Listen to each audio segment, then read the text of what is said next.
but we've got to give those seeds a chance to grow. I kind of grew up in an agricultural surrounding, and my dad didn't wake up in the fall and say, "Oh crap, I need a crop. I'm going to go out and plant." Right? You plant in the spring, you fertilize, you till, you need sunshine, you need moisture, and then in the fall you have a crop. And it's the same way with selling and sales skills. You can't flip a switch and get good. It's a skill.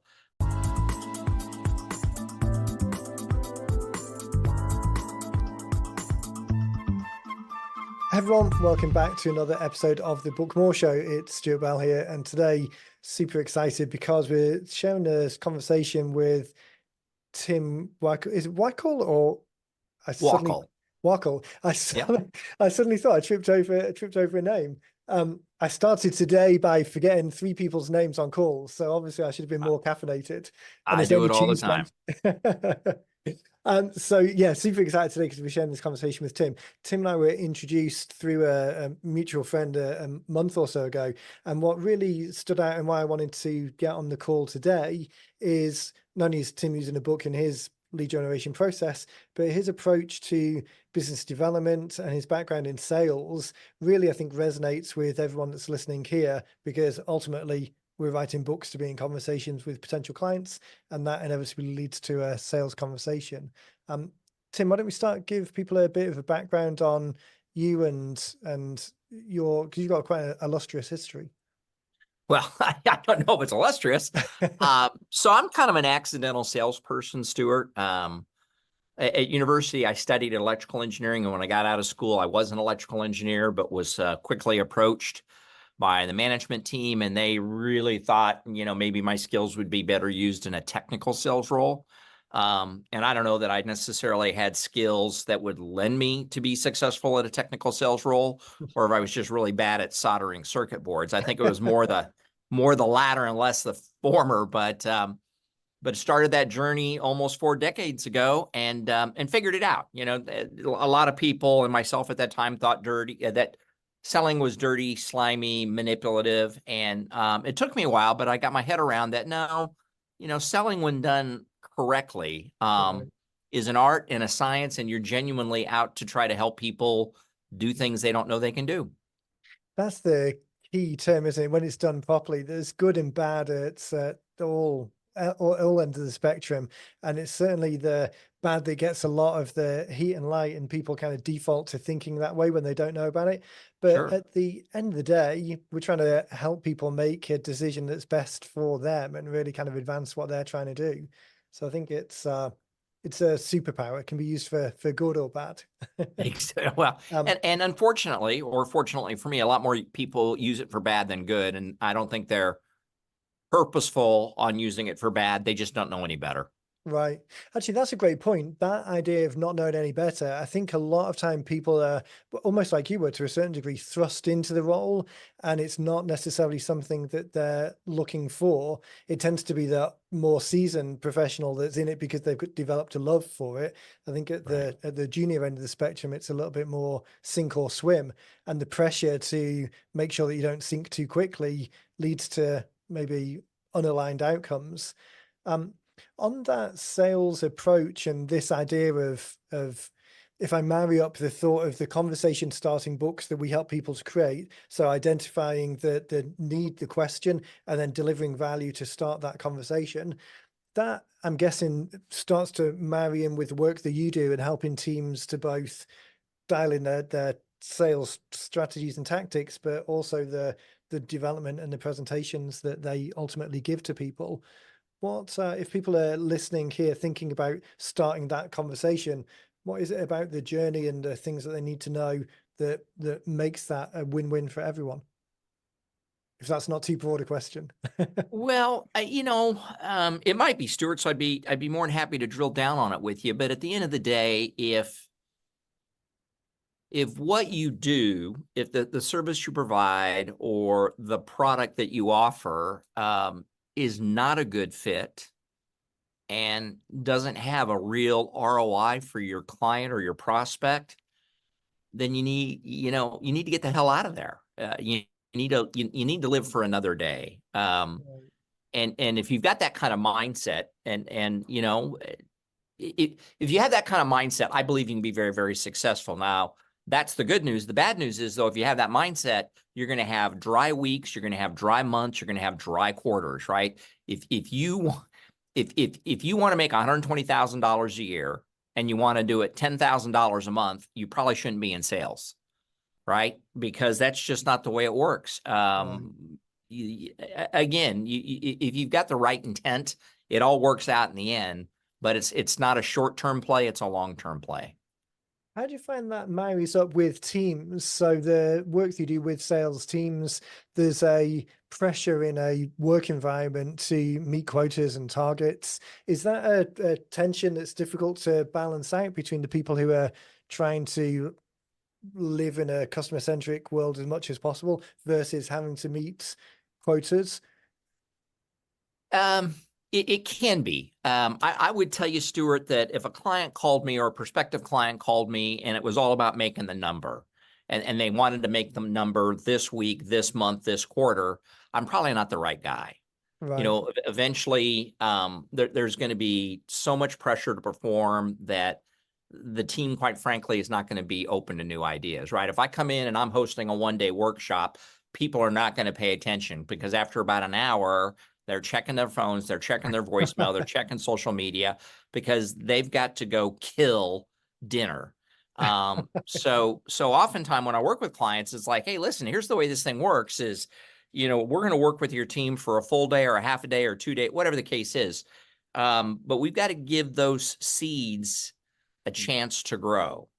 I kind of grew up in an agricultural surrounding, and my dad didn't wake up in the fall and say, "Oh crap, I need a crop. I'm going to go out and plant." Right? You plant in the spring, you fertilize, you till, you need sunshine, you need moisture, and then in the fall you have a crop. And it's the same way with selling and sales skills. You can't flip a switch and get good. It's a skill.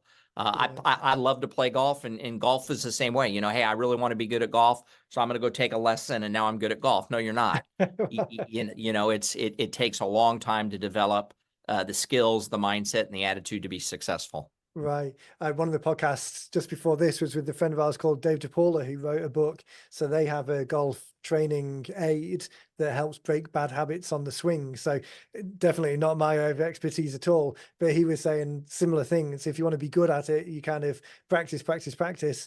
But then you need to unlearn all of the bad habits, and then you can go forwards. Which I guess there's a correlation there with sales training as well. It's easy to pick up bad habits just from the pressure of the environment and what everyone else is doing. Yeah. I think what I liked about the approach of or the agricultural analogy and the approach of what you do, this idea of sowing a crop that yields over the long haul. From the book perspective, we talk about a very similar strategy of there's no such thing as dead leads. You don't know when the day is for the person. The other person's in control of whether they say yes. Our job is to identify them in the first place, which is what we use the books for, but then nurture that relationship over the long run until today is the day for them. That tension between needing to go out and make the kill versus being in it for the long haul, is that something that a lot of people struggle with as well? Either because they're just conditioned to think about it as like the Glengarry, Glen Ross type, always be closing, as opposed to this longer term cycle? Yeah. I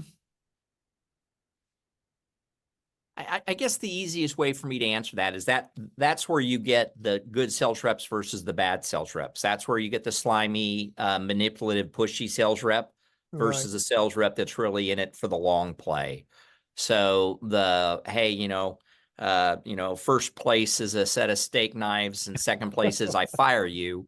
That I again, I don't play in that environment because um, that's not what selling should be. Right. And so obviously, then that begs the question. I don't know if it begs the question. Ultimately, it takes time to build that book of business. Selling a guy I sold with years and years and years ago. used to say, selling is like a flywheel, right? Right. And you go up to a flywheel that is static. It takes a lot of time, energy, and effort to get that bad boy to start spinning, right? You got to really put in the work, you got to put in the effort, you got to put in the energy. But once you get that bad boy spinning, then all you got to do every once in a while is just, just give it a little more energy, just give it a little more energy. And I think it's a wonderful analogy to what selling is like. So, you hire somebody, you bring somebody in, or you put somebody in a brand new territory. To expect results in 30 or 60 or even 90 days, I think is typically in most situations unrealistic. You've Right. got to have a certain amount of time to develop that book of business. And then once you develop that book of business, then again, you just got to keep the energy going. Yeah. That approach of keeping the energy going, the kind of line between sales and marketing is always kind of defined by definition, and everyone's got a slightly different perspective on it. The more long-term nurturing, I think, again, not being in that area of business, so looking at it from an outsider, you kind of have the perception that salespeople think of the short term and marketers think of the long term. But understanding that it's the long term that makes the sales successful, the people who are most successful in that space, is that more from that long-term nurturing and checking in with no real a genuine interest in the clients rather than necessarily a sales intent? Is it much more about relationship building rather than kind of responding to a particular activity? I believe so. I Yeah. think salespeople kind of fall into one of two camps. You're either a peddler or your partner.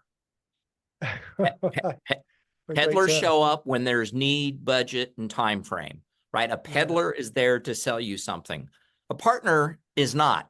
A partner will sell you something and then in 60 days follow up and say, hey, how's it working? What do you like best about our widget? If I gave you a magic wand and there's one thing about our widget that you could change, what would you change and why? Right? A partner is there because they want their client to be successful. So they will have conversations and they will show up even though there's no food in the trough.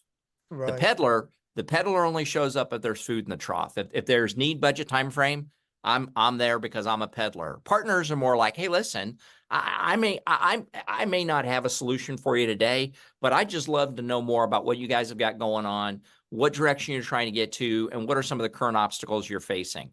Completely different conversations. I think that's the great fit. That's what resonated when we first spoke a couple of weeks ago. This idea of being in conversation and adding value and nurturing over the long term until an opportunity presents itself that's mutually beneficial. There's definitely an element of that in the things that we do. So creating a book isn't something that the peddlers are interested so much because it's too long-term based, whereas the partner approach, as you describe, it's much more around adding that value from the perspective that we come to in terms of writing the book, at least adding that value in the thing that identifies the invisible leads to begin with and gets people to raise their hand, but is really the starting point of the conversation. And the book is never a build it and they will come type thing, or you're very rarely converting people with the book, but it's starting that conversation. How do you find not secrets or magic tricks, but the challenge that some people have is, okay, I can envisage collecting all of these leads, and to a certain degree, I can imagine staying in touch with them. But the practicalities of staying in touch, or the mental models to remember to stay in touch, are there any pointers that you have for people so that that becomes top of mind rather than kind of day to day and peddler type activity? Yeah, consistency matters. 1% every day.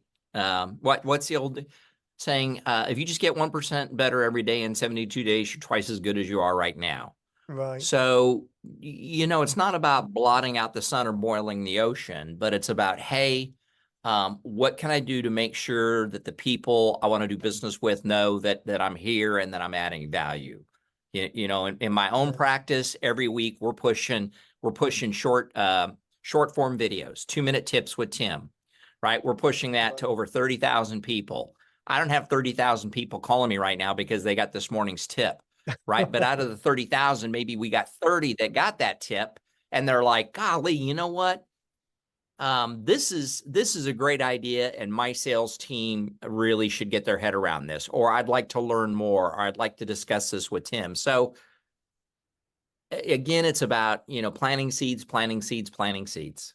Yeah, and that's such a great point, isn't it? I think it's easy to underestimate the effectiveness of small, incremental, but consistent activities.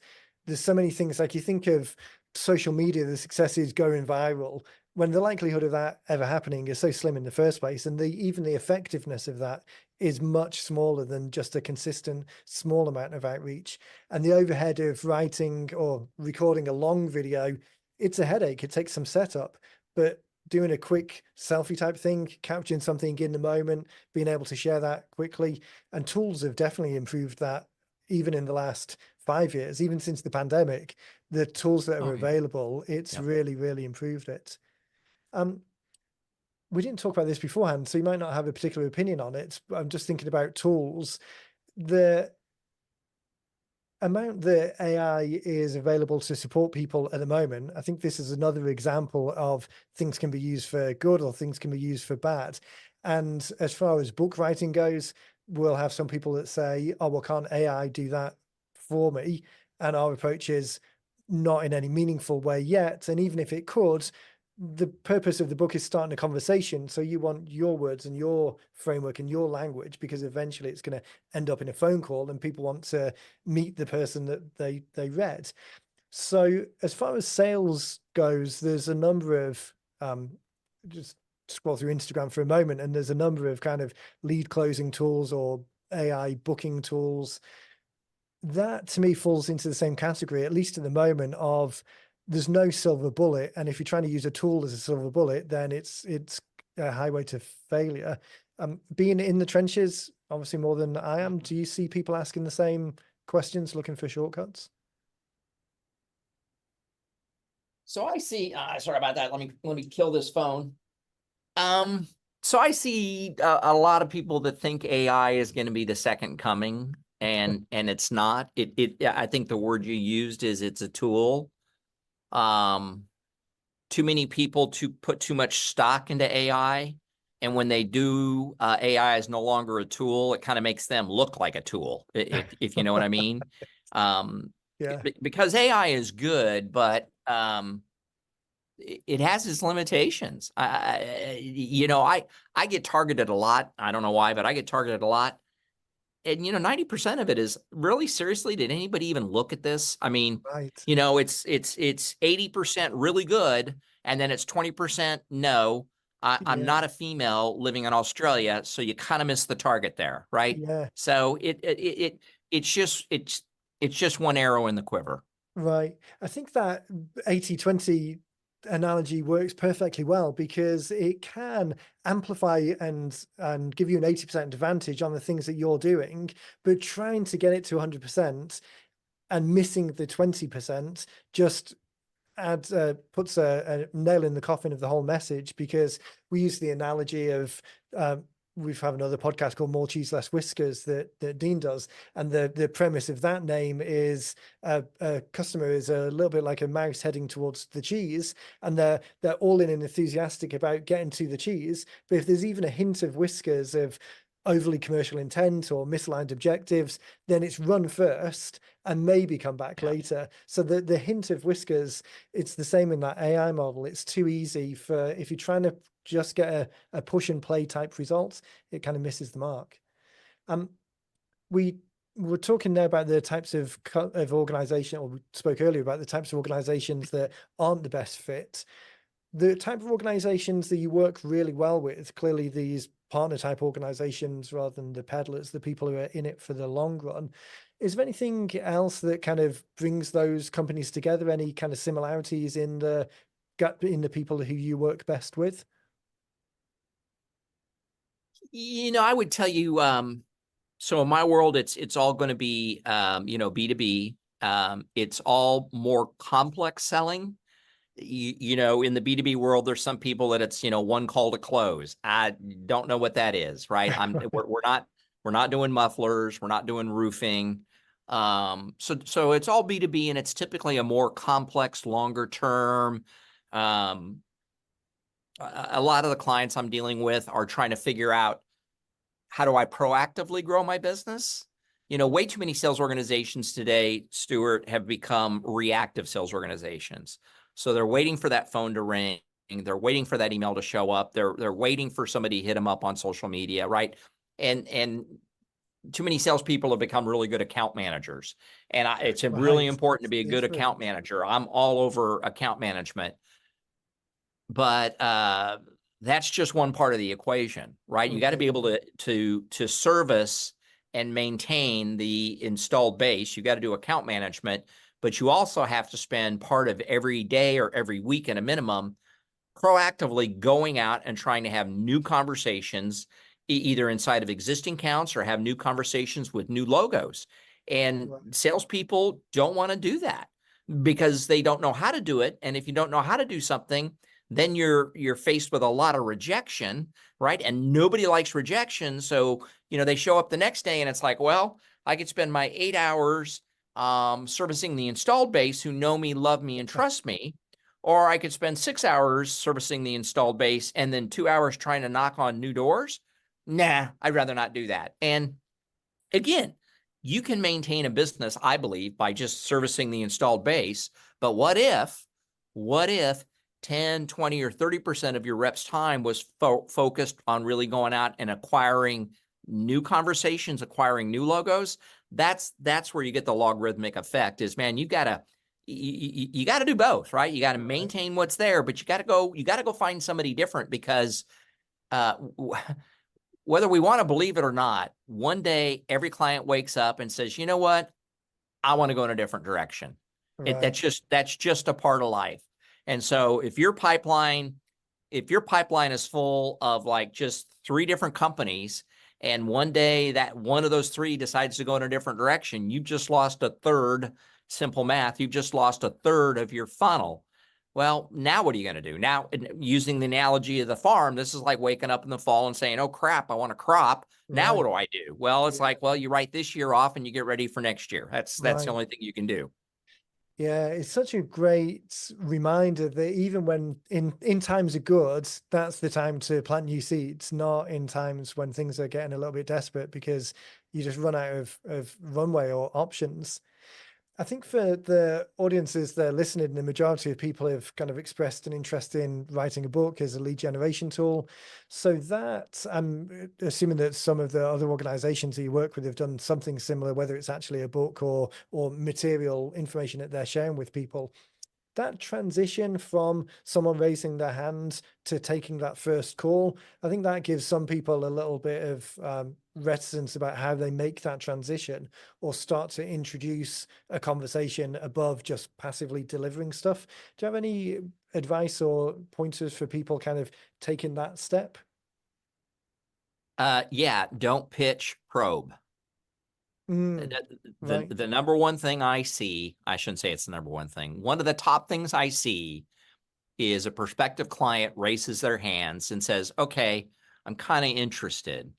I'd like to learn more. And then people just want to show up and throw up, right? It's the spray and pray mentality of let me tell you how great we are.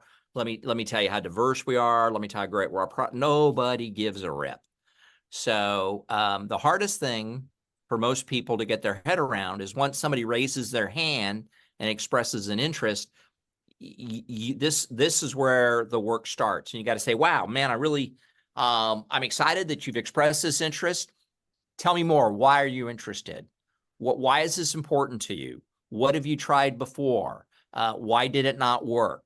Assuming this would work, what it would mean to you? Are there others that have a stake in this? If I gave you a magic wand and you could design the perfect solution, what would that perfect solution look like? I mean, you've got to have this whole conversation where you've got to let that other party define for you, this is exactly what I'm looking for. Right. Once we understand exactly what they're looking for, now we can take our products and our services and we can position it accordingly, right? If the client really doesn't give a rip what color your solution is, why are you spending so much time talking about that your solution's blue? Right? You're demonstrating that you didn't listen and you're wasting their time, and nobody has a bunch of free time. So, Yeah. yeah, the number one tip is don't sell. Just Ask questions, ask questions. You got to pretend you're a reporter for the newspaper. Right. Who, why, where, when, what else? Just you've got to drill down, drill down, drill down, drill down until you got to drill down so much that if you went home that night and had a cup of coffee with your spouse or your partner, you should be able to relay the story back, right? And the story shouldn't be, yeah, I talked to this guy today and he wants a widget. That's not the story. The story should be, Yeah. hey, this organization raised their hand and they're interested in a widget.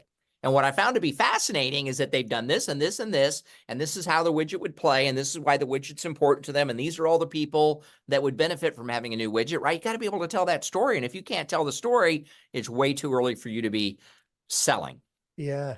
That's actually such a great point, because even like I've been doing this long enough now that I should know better, but I enthusiastically get carried away because I think that the majority of people who I speak to should be using a book in their funnel, whether or not they do it with us, but just to be able to share their ideas. So enthusiastically get carried away in sharing that idea with people at the expense of drilling into the why as much as it should do. So it's a great reminder that not only does it take the pressure off, asking probing questions, there's no sales intent to that. It's you're not actually dealing with the rejection that you mentioned before, so it takes some of the pressure off.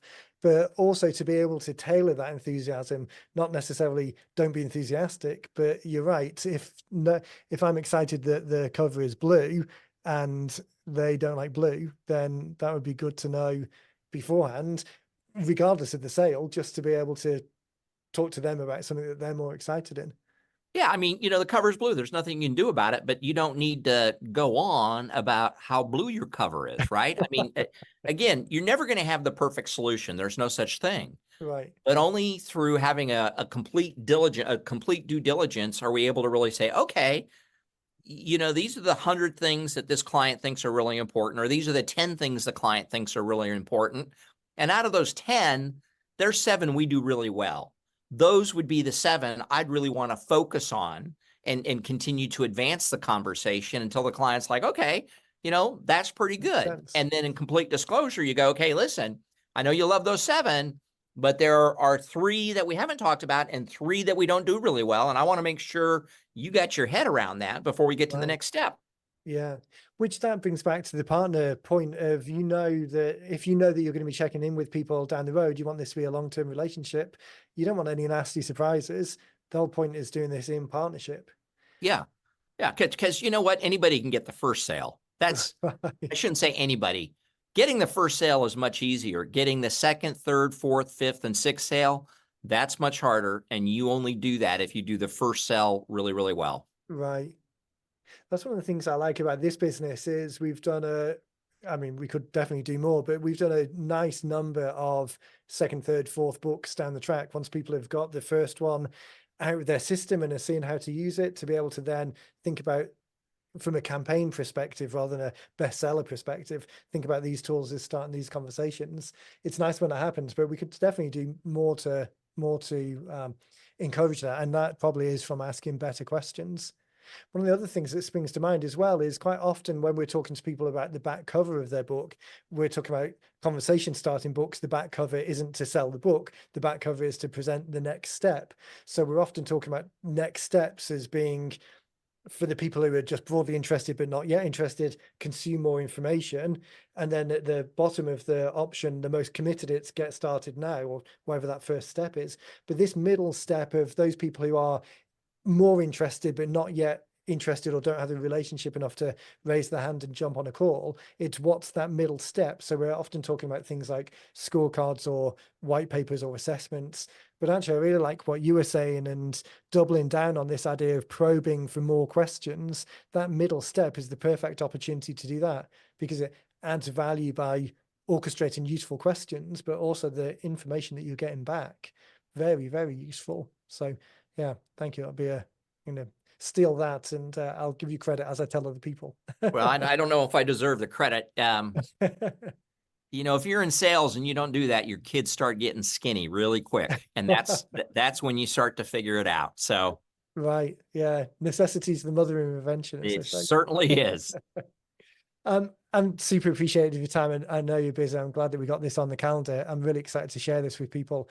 I want to make sure that they've got opportunity to find out more about you and what it is that you do.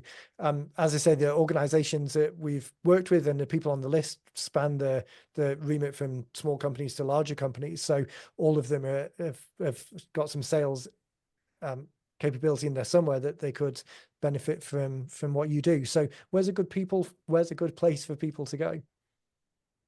Well, there's a couple of places, depending on how intimate you want to get. If you don't want to get that intimate, but you like these kinds of ideas and insights, then I'd connect with me on LinkedIn. Because like I said, 3 times a week, I'm pushing content on LinkedIn, most of it short form video, 2-minute tip with Tim on, prospecting, qualifying, presenting, building better relationships, handling objections, right? All those things that go into becoming a good salesperson.